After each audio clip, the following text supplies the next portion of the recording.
And also tonight, there are preparations behind closed doors for this most important event of the 2024 election thus far. That is the CNN presidential debate, which is now just 6 days away. Biden is at Camp David preparing. Trump is meeting with senators and advisors at Mar-a-Lago, both taking this incredibly seriously. Trump is now trying to temper expectations tonight. I watched him with Paul Ryan, and he destroyed Paul Ryan. Paul Ryan with the water. He was chugging water at a left and right. I didn't think a human being would be able to drink so much water at one time. And he beat Paul Ryan. So I'm not underestimating him. I'm not underestimating him. All right, Brett O'Donnell is out front now. He helped prepare George W. Bush, John McCain, Mitt Romney, and many other candidates for presidential debates. I'm curious, Brett, because Trump is now trying to raise the bar for Biden. You know, I'm not underestimating him. This is a guy who recently, said basically that Biden would have to be on cocaine to do well in the debate, right? So he had talk about lowering the bar. So what do you make of the strategy now? He's now trying to suddenly say, actually, I'm not underestimating him. Well, that should be the strategy. We should all have high expectations for Joe Biden's performance. He's the president of the United States. He's the incumbent president. He's had 4 years in office, and he's asking for another 4 years. So we should all have high expectations of him. The Trump campaign should set those expectations high. I remember when we were preparing George W. Bush, Mark McKinnon went in the press the day before the debate and said that John Kerry was the greatest debater since Cicero. So we should have high expectations for both of these folks going into the debate, and it's right of the Trump campaign to set those expectations up high. I want to play one of the most memorable moments from Trump and Biden's first debate in 2020. Just take a listen to this, if you will. So my question to you is, you have refused in the past to talk about it.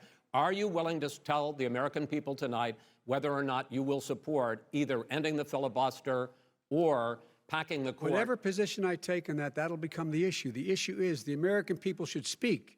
You should go out and vote. You're in voting now. Vote and let your senators know how strongly you feel. Vote now. Make sure you, in fact, let people know you're a senator. I'm not going to answer the question because the question is radical left. Will you shut up, man? Listen, who is on your list, Joe? Who's on your list? Right, gentlemen, I think this is so unprecedented. He's going to pack the court. So, all right, and it's the, will you shut up, man, right? That gets sort of the moment there. But that constant over-talking, Trump asking him to answer a question, we saw that the entire debate. It was widely seen as chaotic. But this time around, Biden wanted Trump's microphone muted when he wasn't speaking. They've agreed to this muting. Do you think that could prove to be a mistake, or do you think this is a good idea? I think it helps President Trump. It's a huge disincentive for President Trump to interrupt Joe Biden, to let him talk.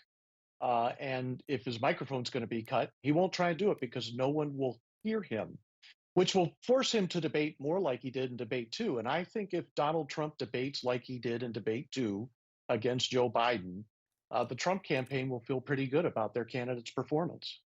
So who do you think actually has the upper hand in this debate then? Does that mic issue actually turn it for you to Trump?